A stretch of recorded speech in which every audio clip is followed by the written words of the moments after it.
Assalamu alaikum, alhamdulillahi wassalatu wassalamu ala rasulillah.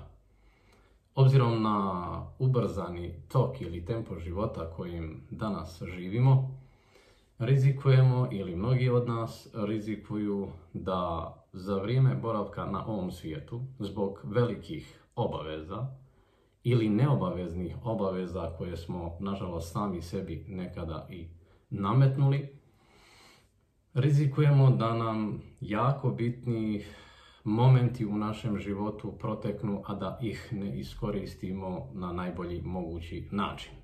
Odnosno, postoji bojazan da najbitnije zadatke za koje smo zaduženi na ovom svijetu ne uspijemo riješiti upravo zarad nekih, nazovimo, obaveza koje smo sami sebi dali, a nisu prioritet u našim životima. O čemu se zapravo radi, ja ću spomenuti neke za koje smatram da su najbitnije. Prva i osnovna stvar. Ne smijemo dozvoliti da nam sa ovog svijeta neki član naše porodice, prevashodno mi, ili neki član naše porodice, ili neki od naših ahbaba, ili neko od članova naše zajednice preseli s ovoga svijeta, a da nije obavljao ili nije obavio namaz, ili nije klanjao niti jedan namaz. Ne smijemo dozvoliti da prvi namaz i jedini namaz koji takvoj osobi bude jeste dženaza namaz kojeg opet on nije klanjao nego drugi za njega. Poslanik alejhi selam je kazao: onaj kome bude namaz dobar, bit će mu dobra i ostala djela. Onaj ko propusti namaz ili mu namaz ne bude dobar, neće mu biti dobra ni ostala djela. Jedne prilike poslanik alejhi selam sa svojim ahbabima, ashabima, sa svojim prijateljima prolazio pored jednog mezara, pa je kazao svojim ashabima: ovaj čovjek koji leži u ovom mezaru dao bi sve što je između nebesa i zemlje, sva bogatstva, sve što postoji, samo da ima priliku da klanja 2 rekata na file namaza. Ali više nema tu priliku. Iskoristimo vrijeme i priliku dok smo na ovome svijetu da namaz obavimo koliko je to moguće u njegovo vrijeme, ali da namaz bude prioritet u našim životima dok ne bude kasno. Druga stvar. Vodite računa o tuđem haku. Vodite računa da jedni druge ne uvrijedimo. Vodimo računa da ne bude zavidnosti, zavisti, pohlepe. Vodimo računa da ispoštujemo svačije pravo i u porodici i u zajednici.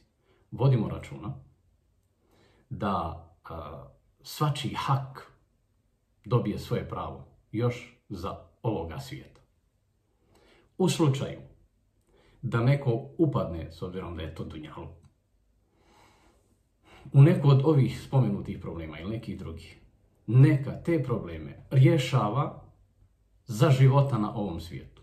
Ne postoji cijena na ovom dunjaluku kojom bi se mogla procjenjivati vrijednost na sudnjemu danu.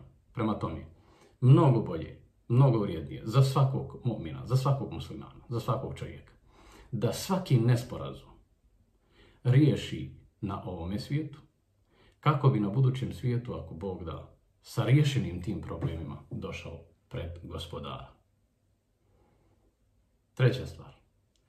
Ostavimo iza nas hajrli dom,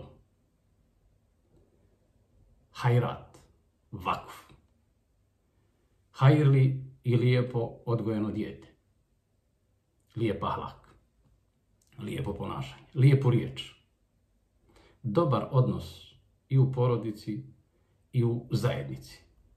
Ostavimo lijep savjet.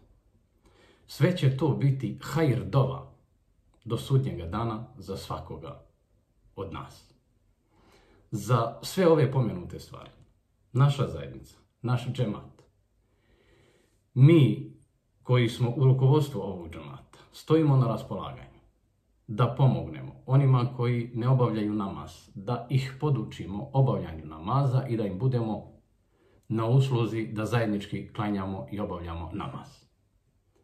Da ukoliko ima nesporazuma među ljudima, dugova, nerazriješenih stvari ovodunjalučki, spremni smo da pomognemo jedni drugima da se to razriješi za vrijeme dok smo na ovom dunjaluku. Da zajednički učimo dove, da zajednički savjetujemo jedni drugi. Pomozimo jedni drugima dok još nije kasno.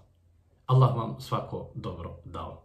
Inna Allahe je'muru bil adli wal ihsani wa ita'i zil kurba wa yanha anil fahša'i wal munkari wal bagi ya'izukum la'allakum tadhakkarun. Sadakallahu l'azim. Assalamu alaikum.